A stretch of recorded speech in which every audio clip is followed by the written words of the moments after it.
ഉണ്ട്, അനൂപേട്ടനുണ്ട്, ഡയറക്ടർ സാറുണ്ട്, ജിൻചേട്ടനുണ്ട്, എല്ലാവരും ഉണ്ട്. എല്ലാവരും നമ്മുടെ പ്രേക്ഷകരാണ് നമ്മളെ ഇത്രയും വിജയിപ്പിച്ച് 100 എപ്പിസോഡ് നമ്മൾ നിൽക്കുക. Thank you.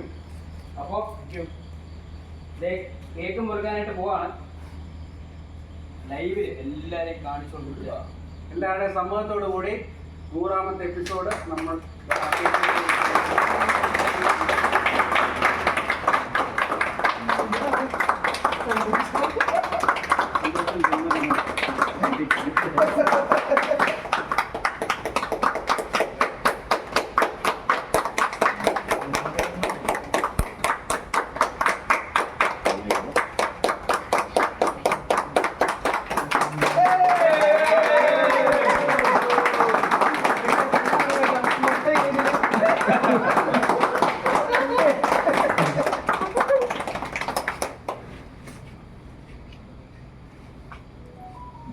ആദ്യത്തെ ഒരു കുറച്ച് സാധനങ്ങൾ ഞാൻ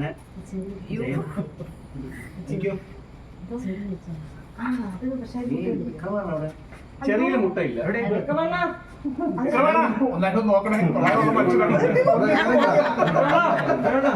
വിക്രമണ്ണ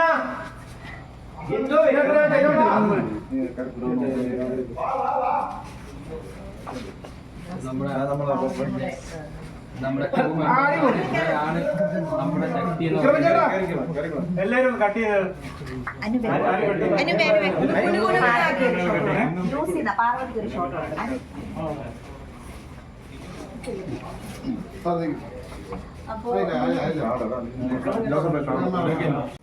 ഒരുപാട് സന്തോഷമുണ്ട്. ഞാൻ കൈരളിയിൽ ചെയ്യുന്ന ഒരുപാട് സീരിയലിൽ ഞാൻ നായകനായിട്ട് അഭിനയിച്ചിട്ടുണ്ട്. കൈരളിയിൽ തന്നെ കൈരളിയുടെ സ്വത്താണ് ഞാൻ. അതുകൊണ്ട് തന്നെ ഇതിലും അഭിനയിക്കാൻ കഴിഞ്ഞാൽ ഒരുപാട് സന്തോഷമുണ്ട്. ഇത് എന്ന് പറഞ്ഞാൽ ഒരു നിലവാരത്തിന് താഴെ ഇത് ഒരിക്കലും പോയിട്ടില്ല. അത് എഴുത്തിൻ്റെയൊക്കെ ഗുണമാണ്. പിന്നെ കൈരളി ചാനലിൽ അങ്ങനെ ഒരു സ്റ്റാൻഡേർഡ് കീപ്പ് ചെയ്യുന്നുണ്ട്. അങ്ങനെ ഒരു സീരിയലിൽ ഒരു ഭാഗമാകാനും അതിലൊരു പ്രധാന വേഷം ചെയ്യാൻ കഴിഞ്ഞാലും ഒരുപാട് സന്തോഷം. ഇതിലെ എല്ലാ ആർട്ടിസ്റ്റുകളും ക്രൂ മെമ്പേഴ്സും എല്ലാം നമ്മളോടൊപ്പം തന്നെ കട്ടക്കി നിൽക്കുന്നുണ്ട്. അതോടൊപ്പം തന്നെ ലംബോദരം മാഷുണ്ട്. ലംബോദരം മാഷാണ് ഇപ്പോൾ സ്റ്റാറായിട്ട് നിൽക്കുന്നത്. അദ്ദേഹത്തോടും കൂടെ ചോദിക്കും.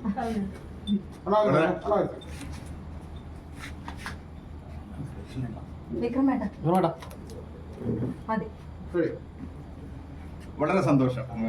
സാറിന്റെ മിക്ക വർക്കിലും ഞാൻ പങ്കെടുക്കാറുണ്ട്, എന്നെ ഉൾപ്പെടുത്താറുണ്ട്. ഇതിലും എന്നെ ഉൾപ്പെടുത്തിയാലും വളരെ സന്തോഷം. പിന്നെ ഇതിന്റെ വിജയം എന്ന് പറഞ്ഞ പ്രേക്ഷകരാണ്. അവർ നമ്മളോടൊപ്പം ഇല്ലെങ്കിൽ ഇതൊന്നുമില്ല. പിന്നെ ഈ നിൽക്കുന്ന ക്രൂ മെമ്പേഴ്സിന്റെ എല്ലാം ഒരു ഭയങ്കര അധ്വാനമാണ് ഇതിന്റെ വിജയം എന്ന് പറഞ്ഞത്. അപ്പോൾ പ്രേക്ഷകർ എപ്പോഴും നമ്മളോടൊപ്പം ഉണ്ടാവണം, അവർ പ്രോത്സാഹിപ്പിക്കണം. അത്ര മാത്രമേ.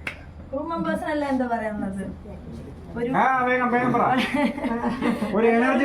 വലിയൊരു ആഘോഷമല്ലേ 100 എപ്പിസോഡ് എന്നൊക്കെ പറയുന്ന ചെറിയ കാര്യമാണോ? വലിയൊരു ആഘോഷമല്ലേ?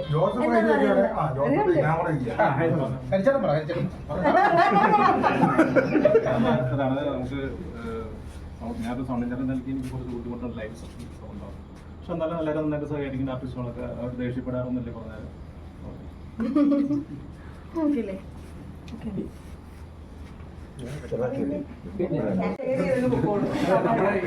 ഇതിലെ കണ്ട് ചിരിക്കുന്നതിനേക്കാൾ കൂടുതൽ ഇതിൽ കട്ട് ചെയ്ത് കളഞ്ഞത് കണ്ടാൽ അതാണ് കാണണ്ടെങ്കിൽ ലൈവ് ചെയ്യുമ്പോഴേ അതിന്റെ പ്രധാന കട്ടിലെ സത്യം ഇതിന്റെ നമ്മുടെ പരിപാടി കാണുമ്പോൾ കൂടെ അടിപൊളിയാകും. ഞങ്ങളുടെ സാറ് പറയാം കുറച്ചു നേരം ഇവിടെ ഇതിന്റെ ഷൂട്ട് ഒന്ന് കാണാം, നേരം ഇതിന്റെ കറക്റ്റ് സംഭവം മനസ്സിലാകും. ഇതെല്ലാം കഥാപാത്രങ്ങൾ മാത്രമാണ്. സൗമ്യ വളരെ പാവമായിട്ടുള്ള ഒരു പെൺകുട്ടിയാണ് എന്ന് പറയണമെന്നും എന്റെ അടുത്ത് പറഞ്ഞിരുന്നു.